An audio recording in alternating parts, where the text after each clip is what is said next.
Hi guys, and today we will be reviewing the Megane 275. Now this is one of only 96 in the UK because it is the trophy edition, which comes with the optional speed lines and as factory with the Aquapovic and the Olin dampers. So stay with us to see what we think of this liquid yellow little number.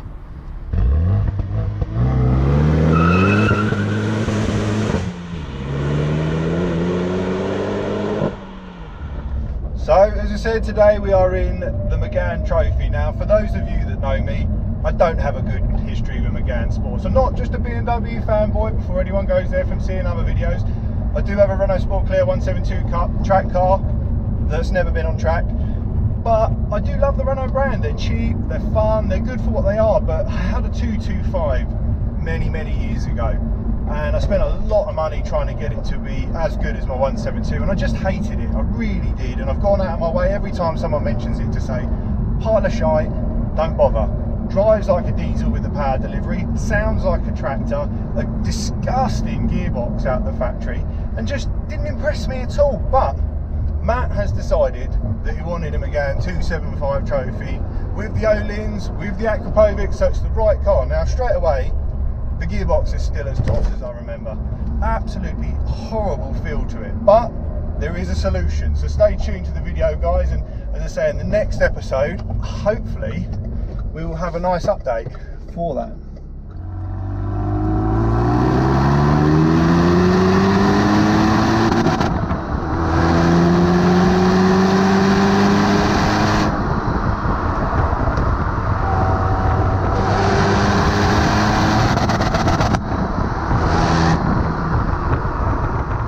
Interior-wise, nice place to be now. Alcantara steering wheel, Recaro CS seats, which are one of my favourite seats of all time. I think they're absolutely fantastic.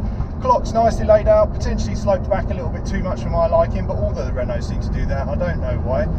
Straight away, joining the roads now, you can feel the Olins just soaking up absolutely everything. Such an incredible suspension, and you've also got with the Trophy the limited slip diff, so it benefits from being able to having constant drive to both front wheels, which when you're trying to do any sort of spirited driving in a front wheel drive car, it can always be difficult balancing the brakes, the acceleration and the power delivery through two tyres.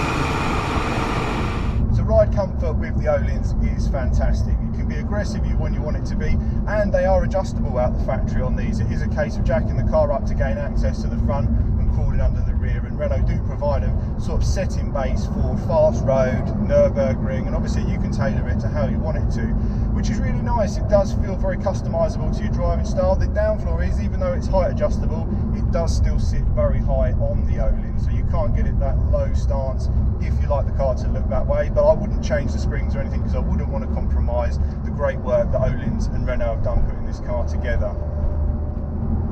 Now, what I am really pleased to see and experience in the car is it finally drives like an exciting engine. The 225 would get to 2.5k, give you everything, and then 5k, it'd gone home. You might as well just change gear, you're wasting your time. Whereas now in this, you can really press on and get the revs working, the turbo working. It doesn't really wake up till about 4k, which is really good fun.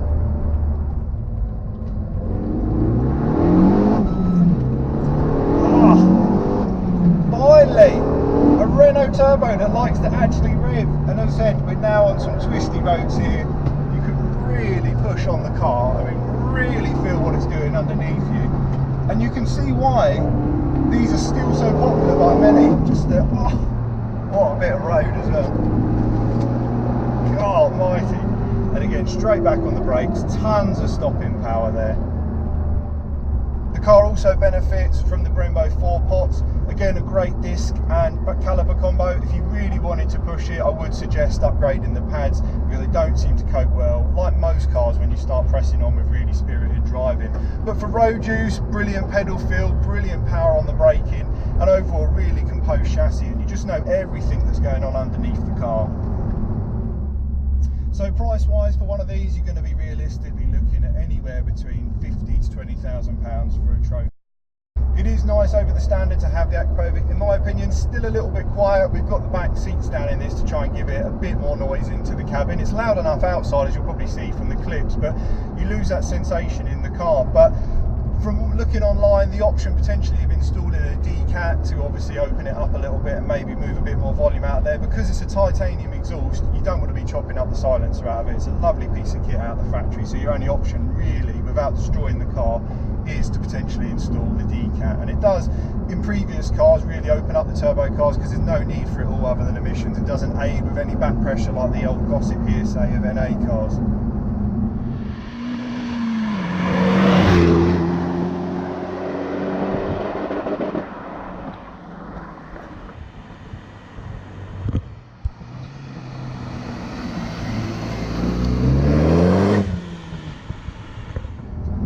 So the question is, would I buy one?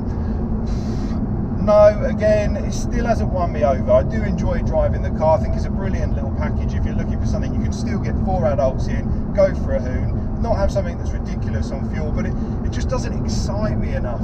I don't know why it is. Maybe it's just me being stuck with NA cars. There's none of this real sort of hunger for just getting out and driving it like you stole it.